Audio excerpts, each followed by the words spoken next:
Pessoal, não sei a que hora que você vai estar assistindo isso, então que você esteja bem. Hoje a gente vai gastar um tempinho a mais para falar de um assunto que julgo ser assim base para a gente entender a nossa relação com Deus. E eu dei o nome para esse estudo de As Três Dimensões do Homem. Então a gente vai falar a ideia, lógico, a gente não consegue esgotar todos os assuntos por aqui, mas a gente vai colocando algumas camadas para a gente entender um pouco sobre o que as escrituras nos trazem e o entendimento que a gente consegue extrair disso de uma forma mais básica, e depois, se der em outro momento, a gente vai se aprofundando nisso.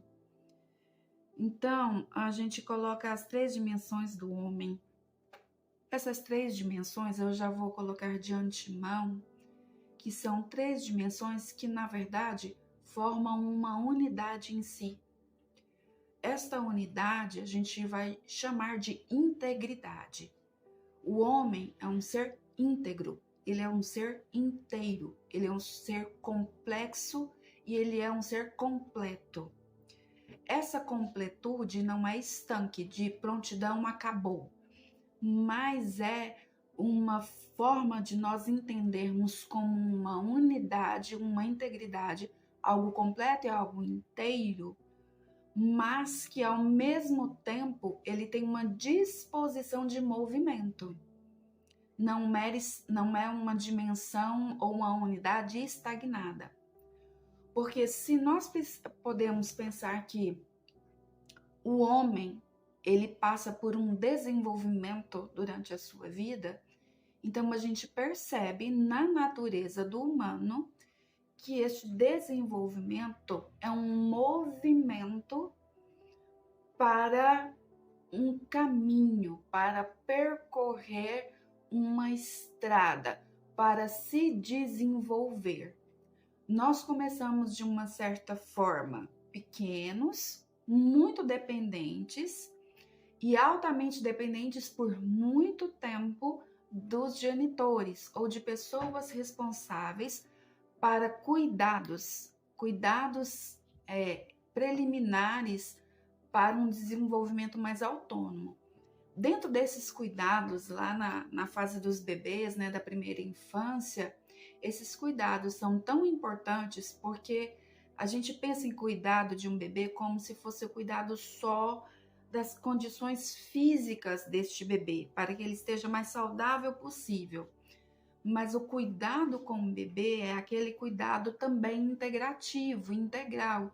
Você cuida das emoções, cuida da aprendizagem, cuida do físico, né? E você tem esta unidade dessas três dimensões sendo cuidadas. E você vai concedendo desenvolvimento suficiente para, no percorrer do desenvolvimento, ele também consiga autonomia para o autocuidado. Na fé, de igual forma, né? A gente vai começando ali alguém manejando e cuidando de nós de forma saudável, para que a gente alcance um patamar de autonomia para se desenvolver melhor diante das experiências da vida espiritual. Vocês me desculpem, talvez a minha dicção não esteja tão boa, porque eu estou trabalhando com a minha dicção devido a um AVC que eu tive, ficou um pouquinho difícil, mas tenham paciência comigo. Então nós vamos falar dessas três dimensões. Lembrando que a gente vai vê-las separados muito mais de uma forma pedagógica, mas essas três dimensões trabalham como uma coisa só, como uma unidade, que é esta unidade que dá integridade, nos torna íntegros, nos faz completos para vivermos. E esta vida, pensando nas escrituras, essa vida é caminhar ao encontro com Deus, né? Com a presença de Cristo a partir da figura do Espírito Santo conosco. quero que você abra comigo. Se você quiser pegar um caderno, né? Eu tenho aqui, tudo é feito assim, né? Meu caderninho aqui, pra gente trabalhar. E eu gosto de trabalhar assim, me dá uma ideia de ordem, de organização do pensamento. 1 Tessalonicenses 5:23 está escrito assim: o mesmo Deus da paz vos santifique em tudo, e o vosso espírito, alma e corpo sejam conservados íntegros e irrepreensíveis na vinda de nosso Senhor Jesus Cristo. Aqui em 1 Tessalonicenses, neste texto, a gente tem aqui a grandeza de Paulo de falar destas dimensões. E ele fala separado, mas ele fala que essa separação tem um fim de integridade. Então ele fala que o mesmo Deus da paz vos santifique em tudo. Então, quando nós recebemos a santificação que vem de Deus, ele nos santifica integralmente. Ele nos santifica em todas as dimensões humanas. E nós precisamos entender que ele coloca espírito, alma e corpo conservados íntegros. Essas partes conservadas íntegras transformam a unidade íntegra.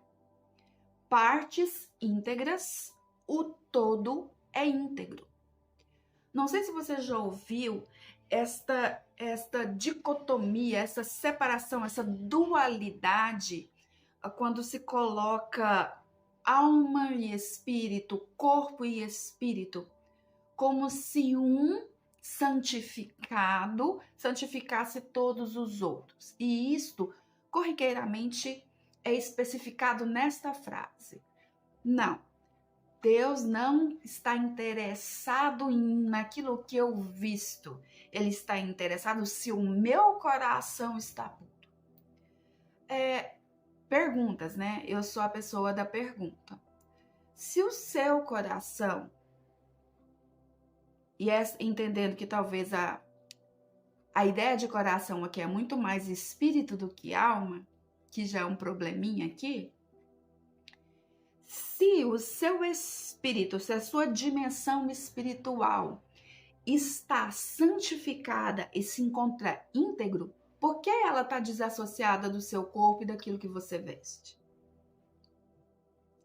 Se o coração que você relata ser o espírito está íntegro e santificado, por que o seu corpo, a sua imagem, a sua fala, aquilo que você pensa, também não está santificado?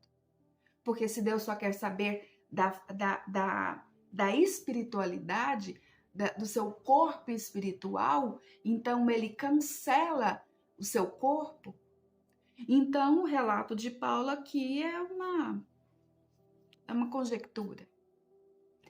Se Paulo está dizendo que Deus nos santifique no espírito, na alma e no corpo, e isto me dá a ideia de integridade de Deus para que eu me torne uma pessoa irrepreensível, é lógico que isso é muito difícil, mas é a busca que nós temos, é que nós estejamos mais irrepreensíveis possíveis. Então, este dito popular no meio dos cristãos, ele é interrompido, porque se o meu espírito está íntegro, o meu corpo também, a minha alma também, porque essas dimensões aparecem distintas, mas elas estão trabalhando e conexas numa unidade, que é chamada homem. Então, nós precisamos entender que a integridade, essa coisa de eu estar mais inteiro na vida, mais inteiro nas minhas relações e mais inteiro na minha relação com Deus, isto me torna alguém mais perto de não de errar menos, mas mais perto de estar inteiro nas minhas relações. Isso quer dizer que eu estou mais saudável nas minhas relações, saudável na minha vida. Então, a integridade é importante, primeiro, para que nós nos relacionamos com Deus. E quando eu me relaciono com Deus, esta relação é a relação mais primeva, é a primeira, é o princípio.